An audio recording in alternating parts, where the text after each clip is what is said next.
Tyson Fury on December 5th looks set to fight at the Royal Albert Hall. I had to get that out there. Looks set to fight at the Royal Albert Hall against an opponent. Now, we don't know who it's going to be yet, right? This is essentially going to be, I think this is...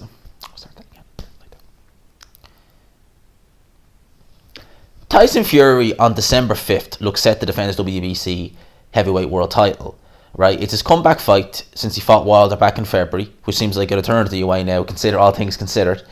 He fought Wilder back in February, all right? This is his comeback fight, right? It's not been officially announced yet, but this is Frank Warren's 40th anniversary as a boxing promoter. It's going to take place in the Royal Albert Hall. We know Yard and Lyndon Arthurs are set to fight on that card, so doing the card already is not looking too shabby, you know? So we just need an opponent for Tyson Fury. Now, a name that was flying around last week, I think it was last week, and I've done a video on it, and thank God Almighty, it looks like this is not going to happen, thank God for that, was Lucas Brown.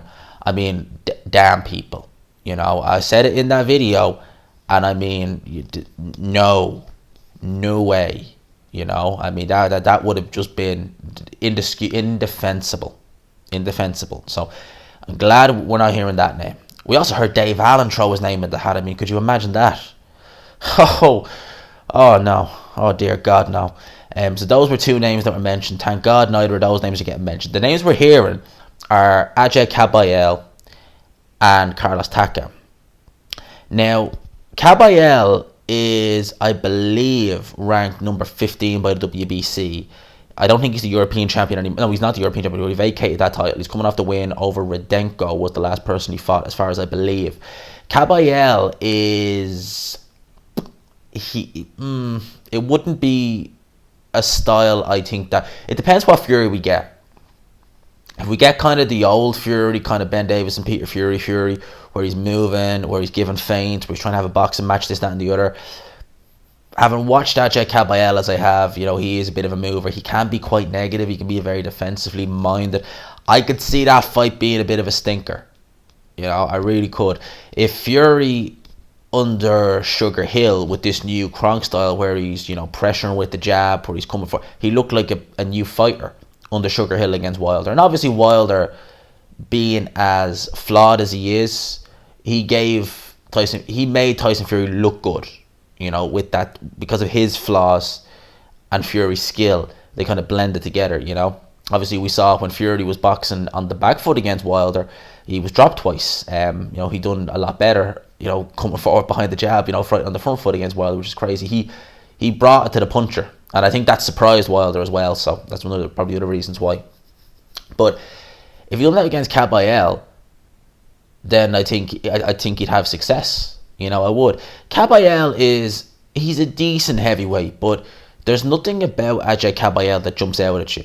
You know, sort of way. I remember when he was set to fight Joe Joyce. I think Joe Joyce was mandatory for him at one stage, and I was favouring Joe Joyce in that fight, which I don't think it ever materialized. Well, it obviously didn't materialize, but I think that really went kind of south pretty quickly. So Ajay Kabayel is one name. Now, the other name they've said is Carlos Takam. Carlos Takam is promoted by Top Rank. I'm not 100% sure. I think Kabayel is, but I could be wrong about that. I think that's why he vacated the EBU title. But Takam I know, because I read the WBC top 15 rankings, and unless something has changed in the immediate time, he wasn't mentioned in their top 15. And as far as I know, the WBC, you have to be in the top 15 in order to get a shot at the WBC title. Now, they could do a non-title if they wanted to get Takam in there, but I would imagine they wanted a WBC title on the line. Neither guys are actually particularly big punchers either, it has to be said, so that's another thing. Takam at this stage has seen better days. Alright, I think that's a fair analogy. Takam is probably near the end of his career now. He's been in some absolute really tough fights. You know, look at the Povetkin. That Povetkin fight was a hell of a fight. That was 6 years ago. Obviously, he was knocked out badly against Povetkin, but that was a hell of a fight. He obviously fought AJ, was very competitive against AJ. Why did I say very competitive? He was competitive against AJ. He definitely won rounds in there, and obviously the fight was stopped premature. I forget who the referee was in that fight, actually. Was it Terry O'Connor? I know it was an English referee who stopped the fight. Was it Terry O'Connor? I know it was English, but maybe I'm not. Maybe it wasn't. It might have been someone else, maybe Victor Loughlin or someone like that. But I know that fight was stopped reasonably early, way too early actually in the 10th round. He could have brought AJ the distance.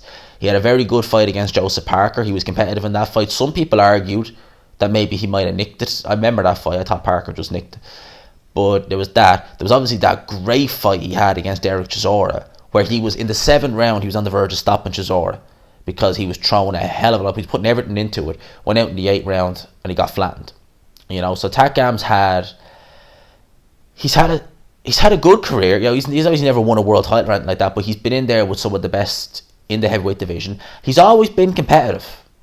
That's one thing you'll say about Carlos Takam. Even in the losses, he's always been competitive.